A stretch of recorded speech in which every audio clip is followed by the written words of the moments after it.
Elisabeth Braw is a senior fellow at the American Enterprise Institute. She joins us live now from Washington to talk more about this. Thanks very much for being with us. So what effect will this have the longer it goes on, do you think? The longer those grain supplies are disrupted and the countries that need them most are not getting them?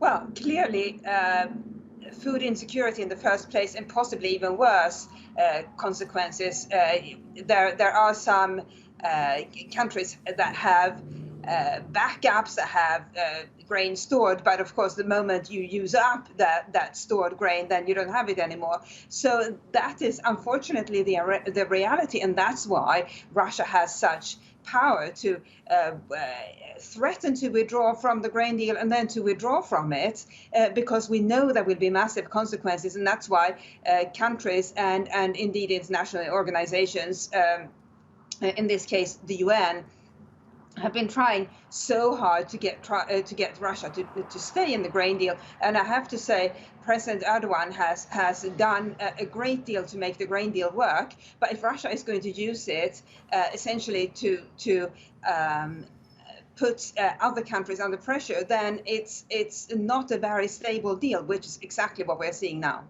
Yeah, that gets to my next question: is the role Turkey can play here, and the limitations of what the Turkish president can do. That a lot of this also depends on the West making some compromises here. How likely is that to happen, given the current animosity towards the Russian president at this time?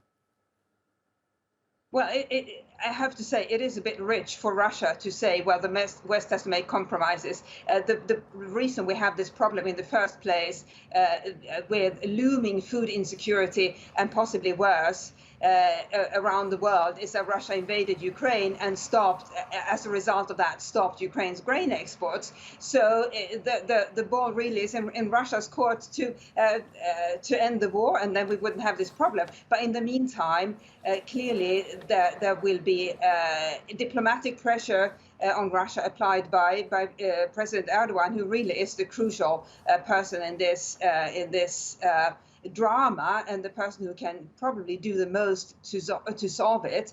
In terms of Western assurances, I think it would be very difficult to get Western countries to assure Russia, or to give any assurances to Russia, because Russia is behaving in such an unpredictable fashion, including by targeting civilian targets or civilian infrastructure in Ukraine. So it would be very difficult for Western governments to sell any sort of concessions to Russia, to their public, when Russia continues to kill Ukrainian civilians. But again, President Erdogan is the person really who's best equipped to do anything at all, simply because he has that connection, that leverage with President Putin that no other leader has.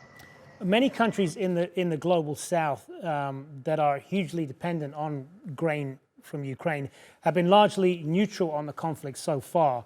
Is there a risk then that they will turn against Russia as the grain supplies are hit and food prices start to rise more?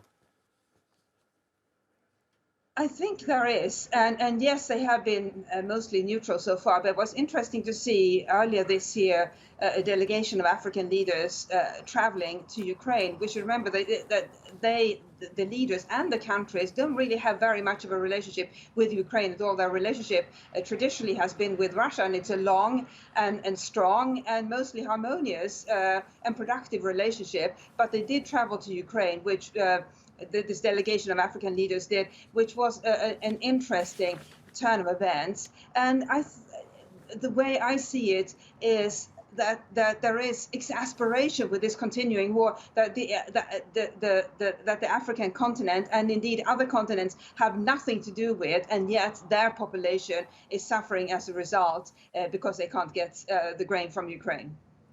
Good to talk to you, Elisabeth Braw, joining us there from Washington. Appreciate your analysis.